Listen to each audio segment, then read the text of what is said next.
J'ai eu l'occasion ce matin en effet d'avoir un échange avec le président iranien, d'abord pour parler de la lutte contre la prolifération nucléaire et des sujets de sécurité régionale. Écoutez, ça a été une longue discussion. Elle sera suivie d'autres échanges techniques et vous savez que j'ai eu plusieurs échanges téléphoniques avant cela avec le président Raïssi, que la France mène depuis plusieurs années un travail d'abord en 2015 pour aider à finaliser la négociation sur le JCPOA et puis surtout dans la période post-2018 où nous avons tout fait pour essayer de préserver un cadre de sécurité ici même en 2019 en essayant de sauver ce qui était sauvable. Il y a aujourd'hui des discussions très techniques qui se poursuivent.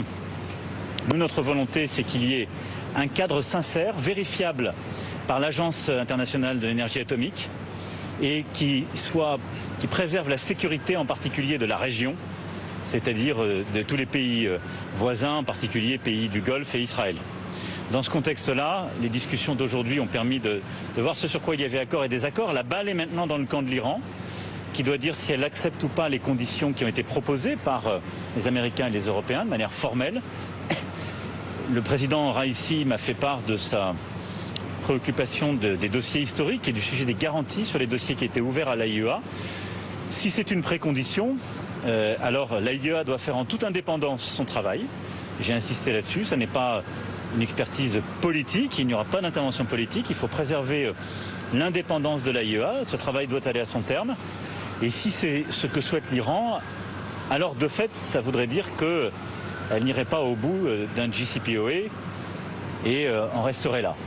Ce choix appartient maintenant à l'Iran. En tout cas, j'ai été clair sur le cadre et on ne peut pas jouer en quelque sorte avec la confiance et la sécurité. Nous avons par ailleurs évoqué le sujet du droit des femmes sur lequel j'ai insisté auprès du président Raïssi et de respect de celui-ci qui était pour nous important et qui pour le dialogue bilatéral et la place de l'Iran était un sujet qui devait prendre toute sa place. Et nous avons évoqué évidemment les sujets bilatéraux et régionaux au-delà de cela. Monsieur le Président, quelle est votre réaction au référendum organisé dans le Donbass? Est-ce que la communauté internationale va réagir?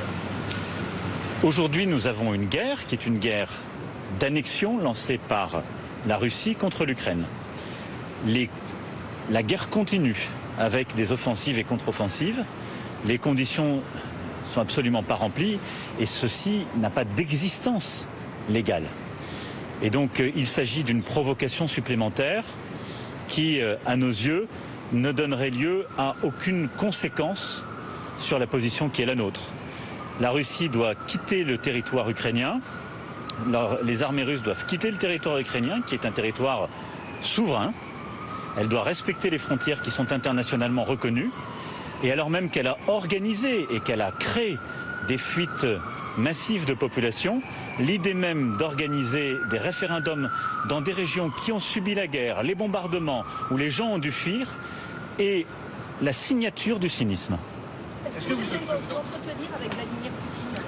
Il est prévu que je m'entretienne avec le président Poutine dans quelques jours sur la question nucléaire en particulier, puisque vous savez que nous avons eu un entretien il y a maintenant 15 jours sur ce sujet, que nous avons ensuite fait travailler nos ministres. La ministre des Affaires étrangères a eu un échange hier avec son homologue.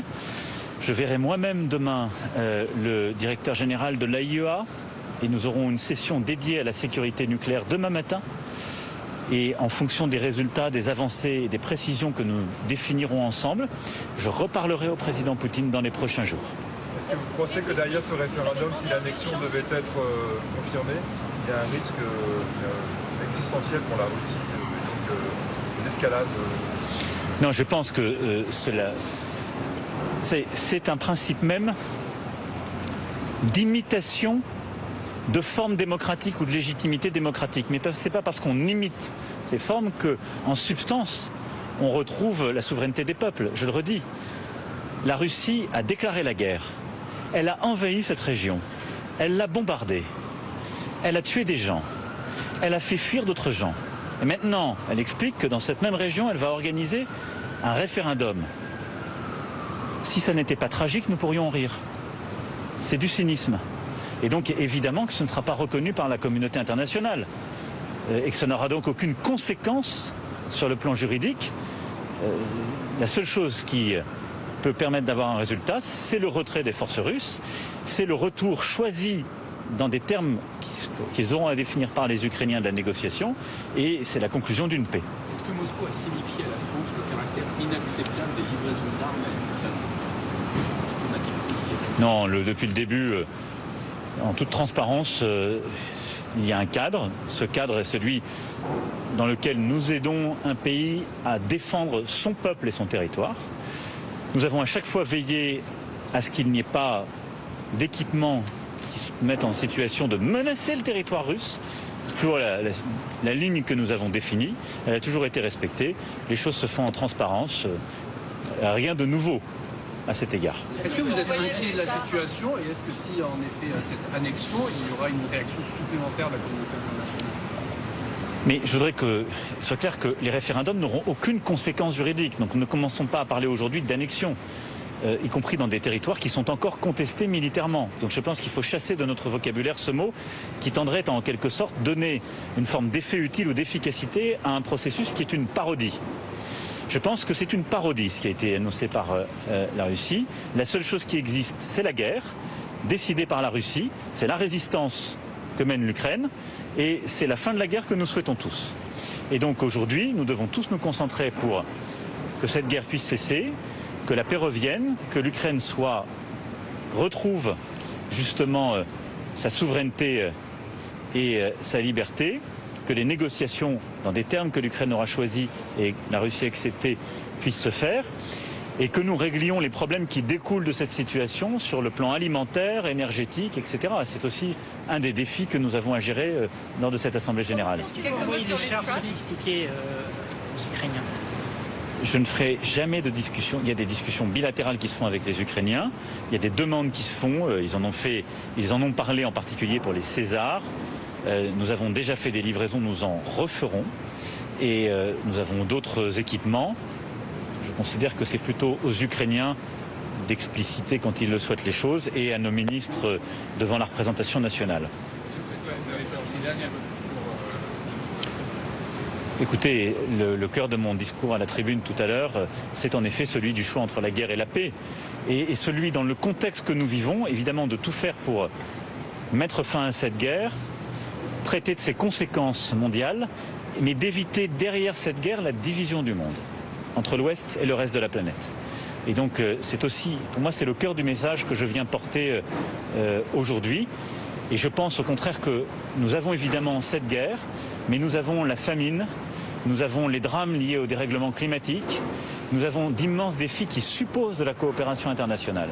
Et donc le devoir qui est le nôtre, c'est de retrouver de l'unité pour mettre le plus tôt possible fin à cette guerre et pour le plus tôt possible réussir dans la lutte contre le réchauffement climatique et l'effondrement de la biodiversité, dans la lutte contre la famine, dans la lutte contre les pandémies, eh bien, retrouver de la coopération internationale et réengager la communauté internationale. Comment obtenir le soutien des pays du Sud, justement, dans ce que vous voulez faire là, cette coalition internationale? Ils ne sont pas toujours tous sur le même point de vue vis-à-vis de la Russie. D'abord, en étant factuel.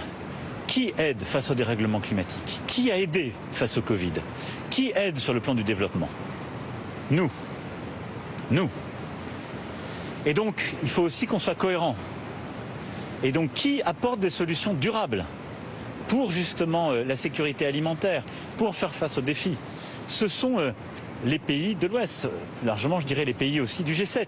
Et donc nous devons donner une transparence à cet agenda, nous devons être respectueux de l'agenda des pays du Sud dans leur variété et réengager. Je suis pour qu'il y ait du pragmatisme de tous les côtés. Comment s'est passée votre rencontre avec Liz Truss? Est-ce qu'il y a une relance des relations bilatérales? Écoutez, d'abord, je veux ici redire tout notre soutien, notre affection au peuple britannique, à la famille royale et au roi Charles III et dire l'émotion qui était celle de mon épouse et la mienne hier en étant lors de ces funérailles nationales aux côtés du peuple britannique. Je l'ai redit ce matin à la Première ministre. Nous avons eu en effet notre premier échange bilatéral à l'instant, donc en marge de cette Assemblée générale des Nations Unies. Ça nous a permis de passer en revue les dossiers, la guerre en Ukraine, les grands dossiers régionaux, la relation bilatérale, la question européenne plus largement et celle de la communauté politique européenne. Et donc maintenant, moi je crois aux preuves et aux résultats. Et donc, il y a une volonté de réengager, d'avancer et de montrer que nous sommes, comme qui dirait, des alliés et des amis dans un monde complexe. Merci beaucoup. Merci beaucoup.